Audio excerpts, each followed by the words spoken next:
So operative mishaps that occur that lead to litigation come in two different categories. One is where something goes wrong in the operating room and the surgeons see it and try to deal with it. The second is when an error occurs in the operating room and the surgeon doesn't see it, doesn't know it happened, and the patient gets sent to recovery room and then hours later or days later has a catastrophic event. And we litigate both of those kind of cases. When the surgeon knows that an injury has occurred, sometimes that injury occurs because of a mistake the surgeon has made in surgery, carelessness that the surgeon has done, or done a technique in the wrong way, or used an instrument in the wrong way. Or sometimes it can be because there's a medical device issue that occurs that the surgeon is using and the surgeon has an issue with that. Let's say a machine that doesn't work properly and injures another part of the body that the surgeon is operating near. These kind of cases are very specific to what's in the operative record and to what's in sometimes the autopsy when you go and look and see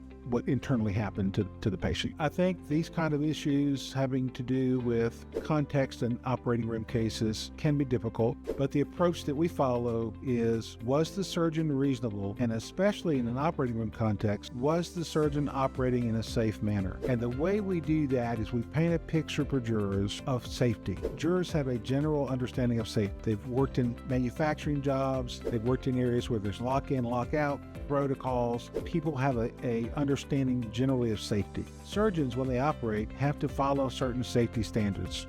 For example, if I, as a surgeon, blindly place a trocar through the abdominal wall and pierce a blood vessel or bowel, and I may be liable then for an injury that otherwise, if I had practiced in a safe manner and the injury had happened, I wouldn't have liability. So operating room litigation is about reasonableness and about patient safety, and were patient safety rules followed in the way the procedure was done.